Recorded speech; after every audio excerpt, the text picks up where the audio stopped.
पत्नी पति से, तुम जब दफ्तर चले जाते हो तो मुझे बहुत घबराहट होती है। पति पत्नी से, तुम चिंता न करो, मैं इतनी जल्दी लौट आऊंगा कि तुम्हें पता भी नहीं चल पाएगा। पत्नी पति से, यही सोचकर तो और घबराहटें होने लगती हैं।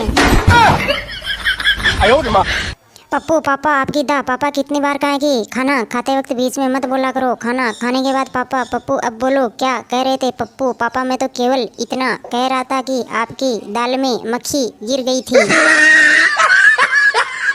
मुकेश ने डॉक्टर से कहा, साहब मुझे एक समस्या है। डॉक्टर ने पूछा मुकेश से, क्या? बात करते वक्त आदमी दिखाई नहीं देता। डॉक्टर ऐसा कब होता है? मुकेश ने कहा, फोन करते वक्त सुनकर डॉक्टर साहब हुए बेहोश। कालू ने बबलू से कहा, आपकी बीवी कितना तेज दौड़ सकती है ये देखना है तो जोर से चिल्लाइए। दूध उबल रहे हैं, आपके पति कितना तेज दौड़ सकते हैं ये देखना हो तो जोर से चिल्लाइए। फोन बज रहा है, क्या उठाऊं? टहलते समय पति एक पत्थर से टकरा गया। उसने अपनी पत्नी की तरफ देखा, इस उम्मीद में कि वो अपना दुपट्टा फाड़ेगी और उसके घाव पे बांध देगी। पत्नी ने पति की आंखों में देखा और बोली, सोचना भी मत, डिजाइनर फीस है।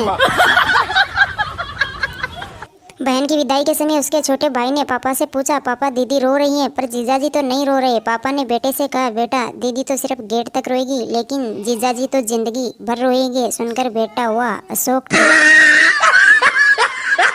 चिंटू ने बबलू से कहा, बबलू तू घर पर है? बबलू की मम्मी ने कहा, हाँ बेटा अभी आया है, मैगी खा रहे हैं, तुझे भूख लगी है? चिंटू ने कहा, हाँ। बबलू की मम्मी ने कहा, तो तू भी घर से खाकर आ। सुनकर चिंटू को लगा गहरा सदमा। ज्योतिषी रीता से बोला, अच्छा तो आप अपने प्रेमी का भविष्य जानना चाहती हैं? रीता ने ज्योतिषी से कहा, जी नहीं, उसका भविष्य तो मेरे हाथ में है, आप उसके अतीत के बारे में बताइए। सुनकर ज्योतिषी को लगा सदमा।